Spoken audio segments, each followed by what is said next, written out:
Apple just unveiled 3 new Apple Watches for the 2022 Apple event in September. We have the new SE, the Series 8, and the Ultra, and I'm here to help you understand the differences between these and help you to understand which Apple Watch is best for you. So let's get into the video. Let's talk tech.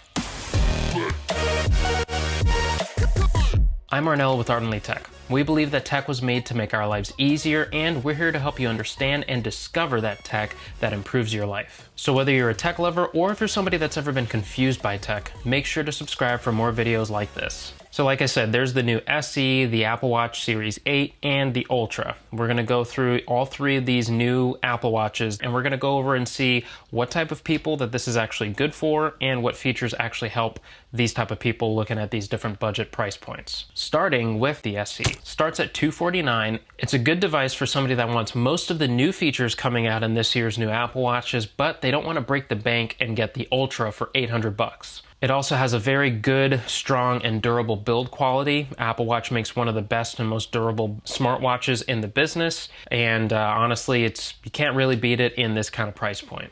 This also includes most of the new features such as the crash detection, the ovulation tracking, as well as the sleep tracking, the medications app, a lot of these different things, improved fall detection. So there's lots of different new and improved things that were even included last year, but they're improved for this year. I would say this is good for about 80% of the people. Most people that are looking for a brand new Apple Watch should go with the SE. Now the Series 8 is good. It's a very, very good watch. It's honestly the best one for anyone that's not a rugged outdoor activity type person, which we'll get to a little bit later on in the Ultra segment of this video. But the Series 8 has everything that makes the SE a very good one, but it improves on it with an always-on display, just like the Series 7 last year. This has basically all of the other features that the SE has, but also includes the temperature tracking that helps with the ovulation tracking segment of the watch and those sort of things there. Now this is good for somebody that wants that always-on display, so it'll actually keep the display on a little bit dimmer so it's not completely draining and killing your battery,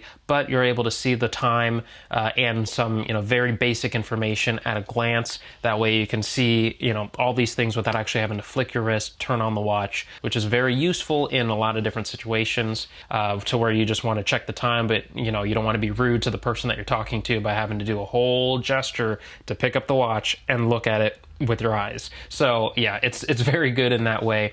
This is also very good for somebody that wants dust resistance, because the SE does feature a swim-proof certification, you would say.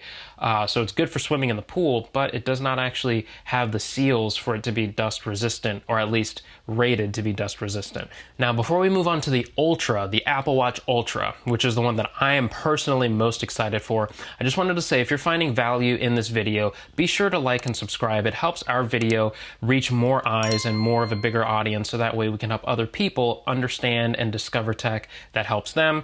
Anyways, let's get back to the video. The Apple Watch Ultra is the most durable and resistant watch that there is. It's water resistant, waterproof up to certain meters in the water. Has the dust proof certification.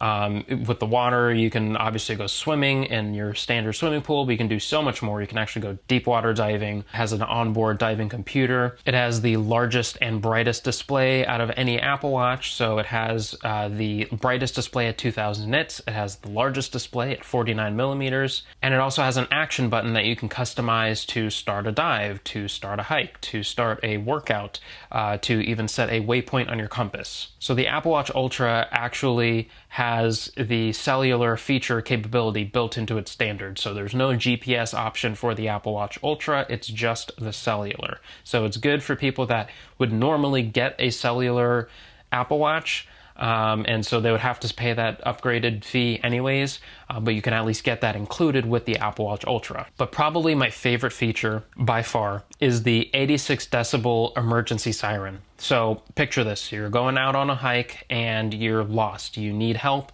your phone has actually died, and so you can't actually call out. Even with the new iPhone 14's satellite feature, you don't have any service. So now you're just stuck and you're trying to yell for help, but you can't.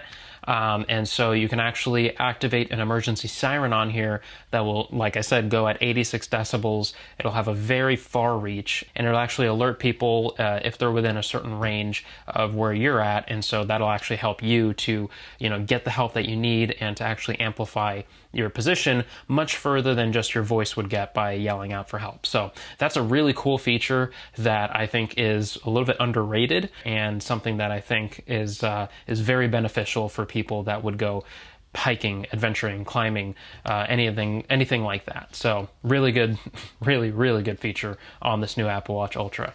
So, are you considering getting a new Apple Watch? Are you looking at the SE, the Series 8, or the Ultra? Let us know down in the comments which one you're getting and why. If you're really not feeling this year's new models, really can't tell the difference between this year and last year's, definitely check out our link below the like button, where we'll link the Series 7 and the previous generation SE so you can check them out for yourself. Now, after checking out this video, if you're finding that you're just not an Apple Watch person, check out this video that we did on the Amazon Halo. This is a fitness tracker from Amazon, where I go over the things that are great about it and things that just haven't held up. Anyways, I will catch you in the next one. Peace.